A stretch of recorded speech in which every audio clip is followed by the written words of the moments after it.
Kabupaten kurang hormat.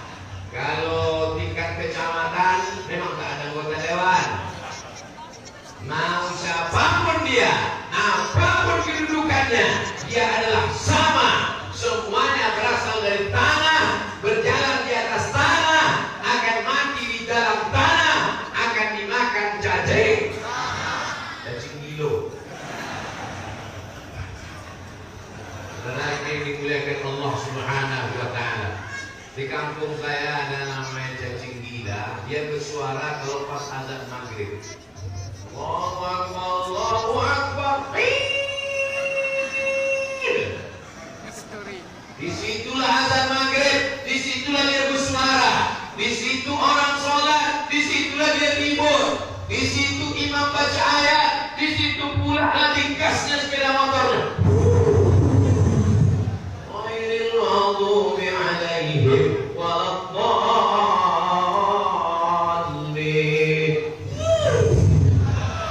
Ada yang latah di sini, mampus lah. Mati. Saudara yang dimuliakan Allah Subhanahu wa Ta'ala, insyaallah semuanya malam ini mendapatkan pahala silaturahim. Yang umurnya pendek dipanjangkan Allah Subhanahu wa Ta'ala, yang sakit-sakit disehatkan Allah Subhanahu wa Ta'ala, yang belum punya jodoh dijumpakan Allah jodoh, dijumpakan dengan Zubaidah. Tak ada yang berani mengaminkan. Takut semua. Silaturahim. Yang kedua, memperkuat. Silaturahim itu menguatkan. Saya tadi sebetulnya lelah. Pagi tadi tausiah, habis sholat subuh tausiah, lalu kemudian siang tausiah pula tadi di lahan. Lahan kita tempat yang paling sempit. Lihat, sempit saking banyaknya jamaah. Habis dari lahan, naik mobil, pejam mata, buka mata, belum juga sampai. Pejam lagi, belum juga sampai. Akhirnya sampai. Rasa badan panas dingin. Ini bisa batak tausiah. Tapi begitu menengok jamaah ramai, kuat dia, bangkit semangat, suara membantu. Itu menunjukkan silaturahim memperkuat. Jadi kalau ada orang bertanya, Ustaz Somad, apa obat kuat? Rajin-rajin silaturahim. Tak ada makan apa-apa, tak ada makan suplemen. Dokter ngasih tahu saya tengok Ustaz perjalanannya ke sana kemari, kejam-kejam terbang ke sana, sebentar-sebentar terbang di sini. Itu apa Ustaz makan? Saya tak ada makan apa-apa dokter, paling makan kapal selam. Itu pun kalau saya ke Palembang. Ustaz jangan makan minum suplemen, nanti buah pinggang Ustaz rusak, itu racun Pak Ustaz. Dokter yang ngasih tahu saya. Ternyata yang perkuat kita adalah silaturahim. Bayangkan dari sekian ribu jamaah malam ini, baik yang langsung di masjid ataupun di luar ataupun yang nonton streaming, semuanya mendoakan untuk Ustaz Abdul Somad. Setiap orang mendoakan saya 3. Assalamualaikum, selamat badanmu, selamat matamu, selamat jantungmu, selamat buah pinggangmu, selamat paru-parumu, selamat otakmu, selamat ginjalmu, selamat hartamu, selamat anakmu. Warahmatullah, semoga Allah memberkahimu, berkah rezekimu, berkah ilmumu, berkah duniamu, berkah akhiratmu. Wabarakatuh, rahmat dan berkah. Setiap orang minimal mendoakan 3. Makanya salam itu jangan nanti. Banyak orang jamaah ini salam. Assalamualaikum. Waalaikumsalam warahmatullahi wabarakatuh. Itu yang membangkitkan semangat kita malam ini insyaallah. Maka yang sakit-sakit rajin-rajin silaturahim. Yang lemah-lemah badannya datang bersilaturahim. Saya pribadi kalau sakit tak bisa saya terbaring di tempat tidur di kamar dah. Bangun saya, jumpa saya jamaah. Insya Allah sering berjumpa berjumpa dengan jamaah sehat. Sudah saya praktekkan langsung. Bapak-bapak, ibu-ibu kalau ada sakit-sakit, mandi, berwudu, pergi ke masjid. 2 gendangnya. Kalau tak sehat, cepat mati. Tapi insya Allah rata-rata makin sehat. Sudah dipraktekkan, bukan sekedar nyuruh orang saja. Silaturahim, silaturahim. Dia sendiri tak pernah bersilaturahim. Atamuruna nasa, apakah kamu suruh orang wa antum tatlunal kitab, sedangkan engkau membaca Al-Quran tapi tak pernah mengamalkan isinya. Saya mengatakan silaturahim memperkuat, sudah saya praktekkan sendiri, karena doa-doa orang soleh semuanya menembus pintu-pintu langit. Tak sulit bagi Allah untuk mengabulkan doa orang banyak. Innama amruhu idza arada syai'an ayyaqula lahu kun. Suara saya jelas? Tapi sound sistemnya satu cuma. Silaturahim memperkuat. Ukhuwah. Ukhuwah ini bukan bintang. Itu kuah. Ukhuwah, persaudaraan. Tadi kata Pak Protokol ketua acara, Ustaz Somad mau pakai bahasa apapun terserah. Mau pakai bahasa Inggris, mau orang Inggris, mau orang Belanda, mau orang Arab, mau orang Jepang, mau orang Afrika. Kita semua ukhuwah, dipersaudarakan. Ada namanya ukhuwah, ukhuwah Islamiyah. Sama-sama asyhadu an la ilaha illallah wa asyhadu anna Muhammadan. Insyaallah kita ini semua ukhuwah Islamiyah. Tapi saudara kita yang ada di luar sana tidak semuanya ukhuwah Islamiyah. Ada yang keluar, ada yang di dalam. Internet, sama-sama orang Islam, sukunya macam-macam, dari Sabang sampai Papua. Maka persaudaraan dia. Innamal mu'minuna ikhwah. Sesungguhnya orang beriman itu bersaudara. Ada seorang anak kandung, bukan anak adopsi, bukan anak angkat, bukan anak tiri, anak kandung. Tapi kemudian anaknya itu murtad. Na'udzubillah. Mudah-mudahan anak kita selamat. Mati si bapak, meninggal dunia. Apakah anaknya dapat harta warisan? Saya ulang pertanyaannya sekali lagi. Ini perhatikan baik-baik, masuk tes CPNS. Seorang bapak punya anak, bukan anak tiri, bukan anak angkat, tapi anak kandung. Tiba-tiba anaknya murtad. Na'udzubillah, na'udzubillah, na'udzubillah, na'udzubillah. Mudah-mudahan anak-anak kita selamat. Meninggal si bapak. Apakah anaknya dapat harta warisan menurut Islam? Tak dapat harta warisan. Walaupun anak kandung, begitu hukum Islam menjelaskan bahwa dia bersaudara, sama-sama manusia, ukhuwah insaniyah, ya. Tapi masalah harta warisan, mati si bapak, didoakan oleh anaknya, berbeda agama. Apakah doanya sampai? Doa tak sampai, harta warisan tak dapat. Ini orang mesti jelas mana ukhuwah Islamiyah, mana ukhuwah insaniyah, mana ukhuwah wataniyah. Itulah makna judul kita malam ini. Hampir saya baca tadi, silaturahim memperkuat kipas angin. Betul-betul ukhuwah. Silaturahim memperkuat ukhuwah Islamiyah. Kalau saya tengok ada orang Islam mabuk, minum khamar, lalu saya larang, jangan minum khamar. Apakah saya sedang mengamalkan ukhuwah Islamiyah atau saya sedang memutus silaturahim? Jangan larang-larang saya mau mabuk, mau sakau. Demi ukhuwah, biarkan saja. Oh tidak. Karena dalam Islam ada yang namanya amar ma'ruf nahi mungkar. Kalau ada saudaramu yang minum khamar, Kalau ada saudaramu yang berzina, larang. Kalau ada saudaramu yang tak sholat, larang. Kalau kamu diam, berarti kamu setan bisu. Udah setan bisu.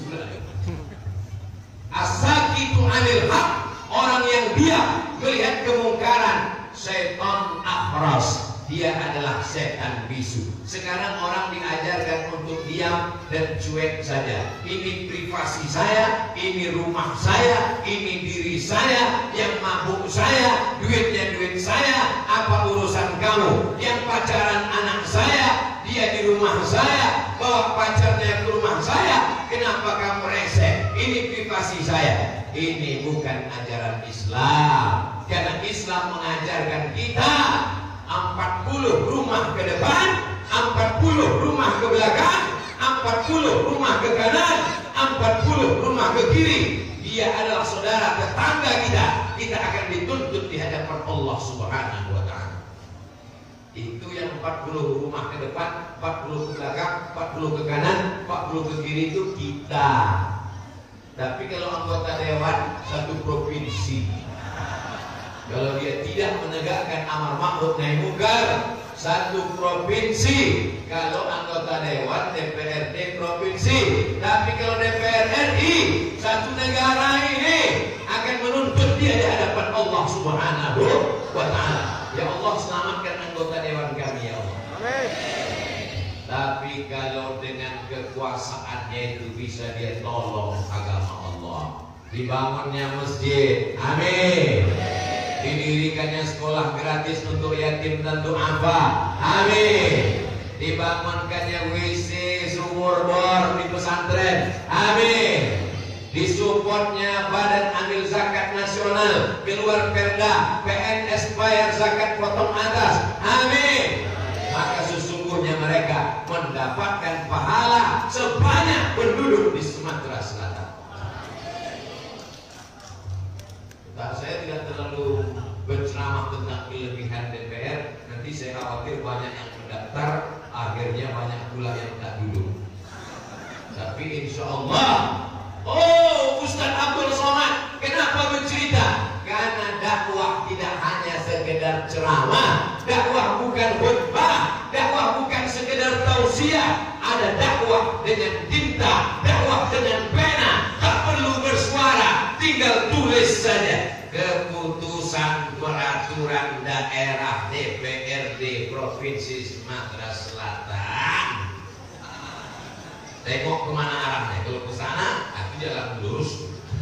Saudara yang dimuliakan Allah Subhanahu wa ta'ala, maka dengan ukhuwah Islamiyah semakin kuatlah kita insyaallah. Amin ya rabbal.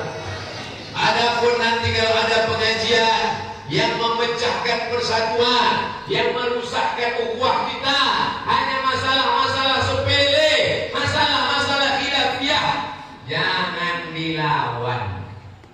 Jangan dilawan. Kalau ada ustaz yang datang ke Bali berceramah, Maulid Nabi bid'ah, Maulid Nabi bid'ah, Isra Mi'raj bid'ah, Nuzul Quran bid'ah, halal bihalal bid'ah, satu Muharram bid'ah, jangan dilawan, diam aja. Tapi semua yang dibid'ahkan itu laksanakan terus.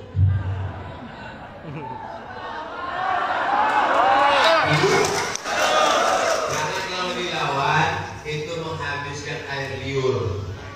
Kalau kita lawan dengan suara kuat, suara dia lebih kuat. Kenapa? Karena dia dapat transferan duit lebih banyak. Kalau dilawan pakai channel dia lebih banyak. Cobalah cari channel yang mengajak maulid dengan yang membid'ahkan maulid. Paling banyak membid'ahkan. Kenapa? Duitnya banyak, dapat support dari luar negeri, banyak support dan lain-lain lembaga-lembaga yang luar biasa. Jadi cara melawannya apa? Senyum aja. Tabassumika fi wajhi akhika shadaqah. Mana tahu nanti datang ke Bali orang berceramah, maulid bid'ah, mencium tangan Habib bid'ah, mereka bukan keturunan Rasulullah. Jangan lawan, senyum aja. Tapi setelah itu langsung buat acara Maulid Arba'in, 40 hari 40 malam. Setelah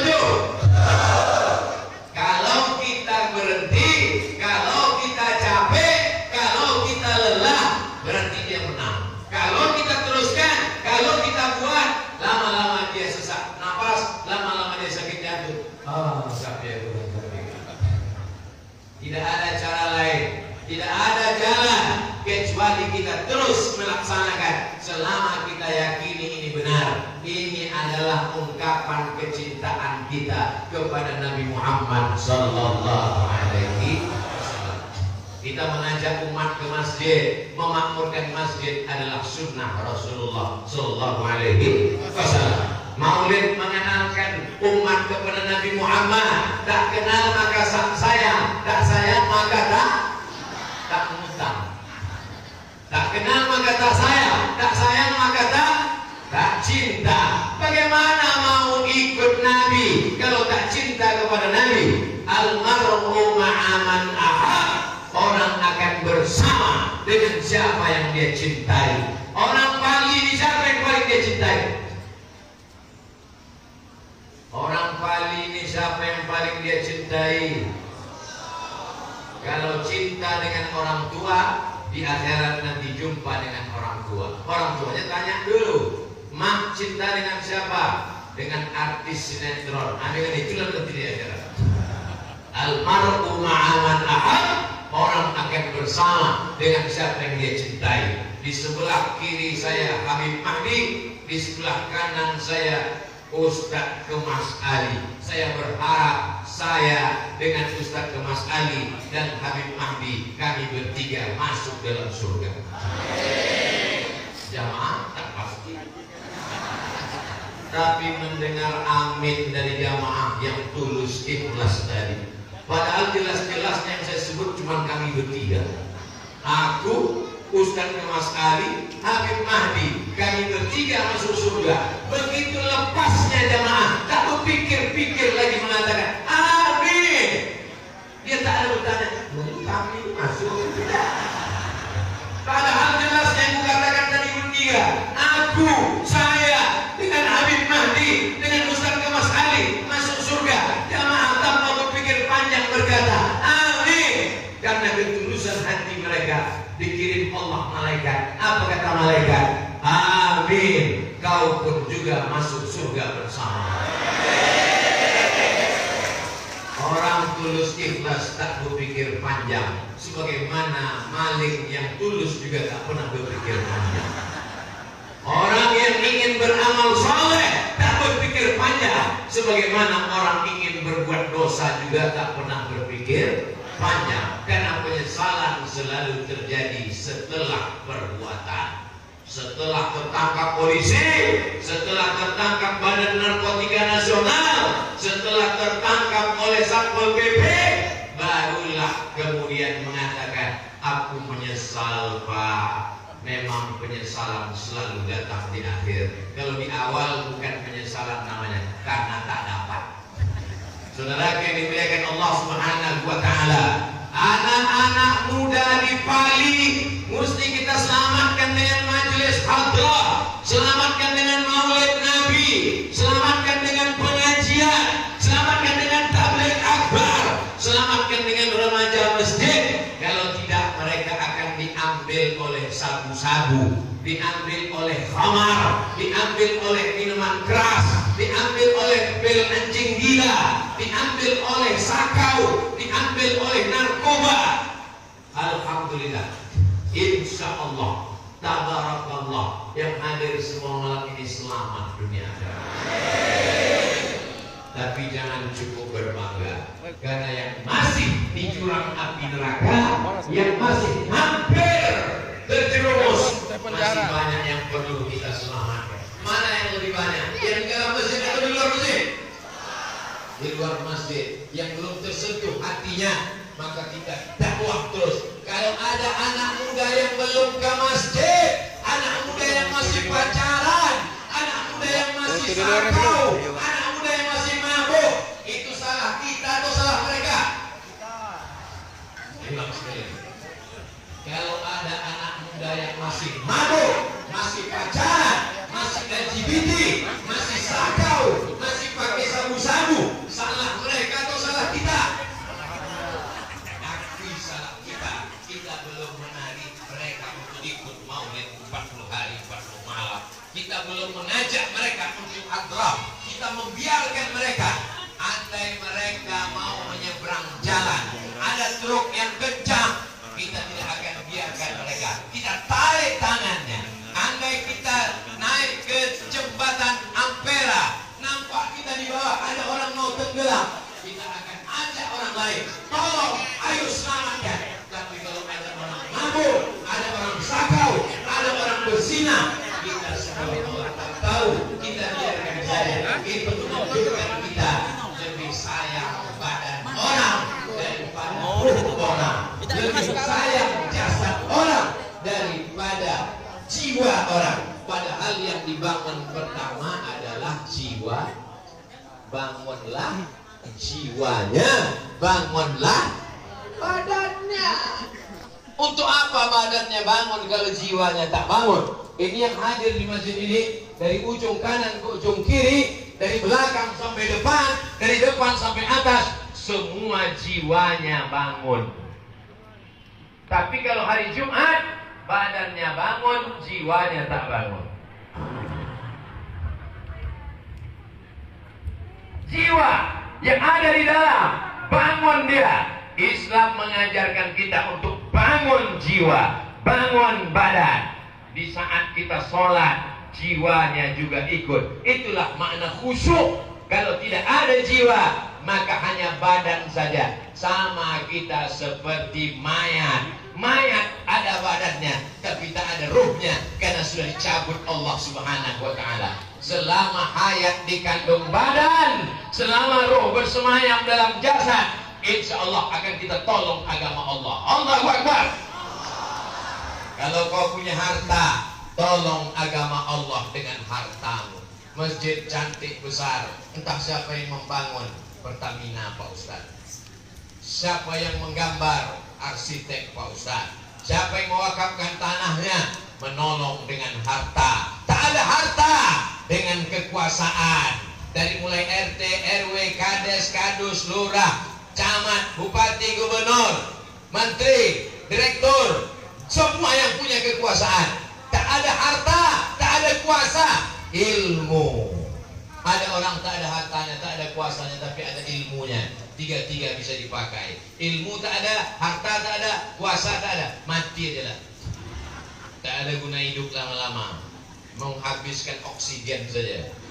Saudaraku yang dimuliakan Allah Subhanahu wa ta'ala, maka malam ini kita sedang disadarkan bahwa sesungguhnya semuanya sedang berdakwah. Bapak anggota dewan berdakwah, ulama berdakwah, orang kaya berdakwah. Bedanya ada berdakwah dengan harta, ada berdakwah dengan suara, ada berdakwah dengan kekuasaan. Siapa yang dulu masuk surga? Tak tahu kita entah siapa. Yang dulu masuk surga adalah yang lebih ikhlas karena Allah, yang ikhlas karena Rasulullah Sallallahu Alaihi Wasallam. Mudah-mudahan kita termasuk yang ikhlas karena Rasulullah, karena kecintaan kita kepada Rasulullah. Salatullah, salamullah ala Taha Rasulillah. Salatullah, salamullah ala Yasin Habibillah. Tawassalna bi bismillah wa bil hadi Rasulillah wa kulli mujahidin lillah bi ahlil barri ya Allah. Salatullah, salamullah ala Taha Rasulillah. Salatullah, salamullah ala Yasin Habibillah. Masya Allah, tabarakallah. Itu hadrah. Hadrah artinya hadir. Hadrah dari kata hadara, hadir. Kenapa hadir? Lawan dari hadir, ghaib. Kita kalau di kelas dipanggil nama Abdurrahman, hadir. Abdurrahim, hadir. Abdul Somad, ghaib.